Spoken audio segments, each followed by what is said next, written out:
Can somebody please help me make this world a better place? Can somebody please help me make this world a safer place? The way to change the world for the better, this world that we live in, is to live lives of true, genuine Christianity. Lives that see this world through God's eyes. Tries to make sense and understand the world, thinking His thoughts, and hence becoming His hands and feet into the world. In the previous episode, I told the story of my experience of being held at gunpoint, being robbed of things that I had, like my watch and my wedding ring and my phone. I told the story of how I got home and where my 10-year-old and 12-year-old children desperately wanted me to help them make sense of what happened. I told the story of God, how God challenged me to bring His thoughts into that reality. And now I could tell Nina and Miku that the South Africa that we live in is a broken place. And that maybe, just maybe, the guy that was putting a gun against my head didn't have a choice because he was forced through poverty to act in this way. I told that my explanation to my kids of a broken country as opposed to somebody that wanted to kill their dad, how that just dispelled fear from their hearts. The smallest one, however, when I finished telling the story and we were finished trying to make sense of what happened, challenged me even further. And he said, "Dad, I understand what you're saying, but tell me, what are you going to do about it?" What a challenge. What are you going to do about it? I sat for about 2 seconds and I said to him, "You know what? You know, when we as a family spend time in the children's church with the 6-year-olds and 18-month-olds, where we spend time as a family where we teach these kids about God's thoughts about this world, trying to see the world through His eyes, we're going to continue to do that."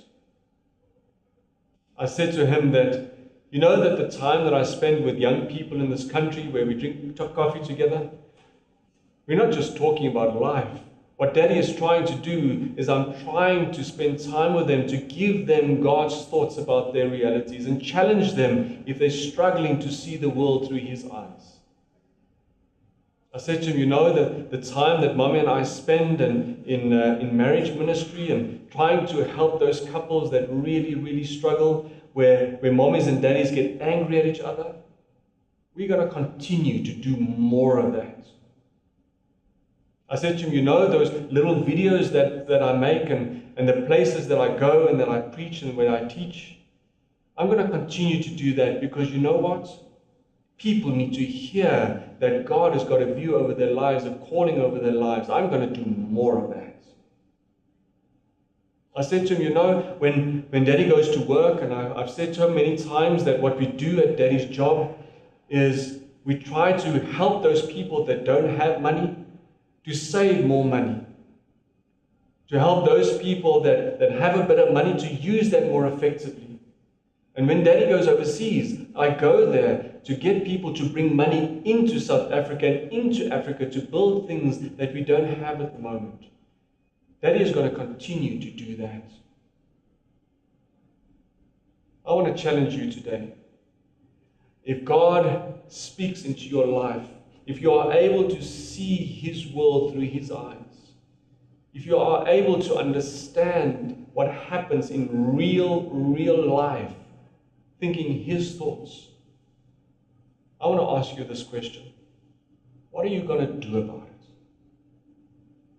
In Luke 10, Jesus sends the 70 into the towns. He says, the harvest is big, but the laborers are few. He says, pray to the Lord of the harvest that He will gather laborers. He says to the 70 that I send you into this world as lambs amongst wolves. He said to him, don't take cash, don't take money, don't take a lot of stuff. The battle that is to be fought, the only thing that he gives them is this word. He says, go into the town and find a man of peace.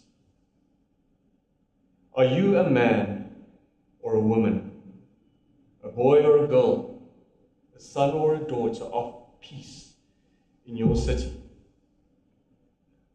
Are you fighting for the children of your city? Or are you only fighting for your own children? Are you fighting for the poor of your city? Or are you just looking after your own? Are you fighting for those that are oppressed in your town?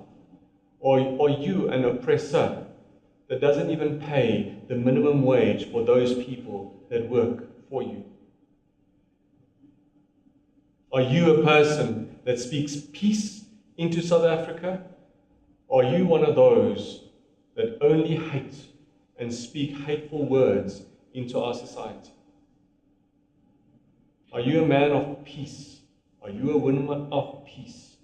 Because if you are a man of peace, if you are a woman of peace, the world that you live in will change for the better. Peace be with you.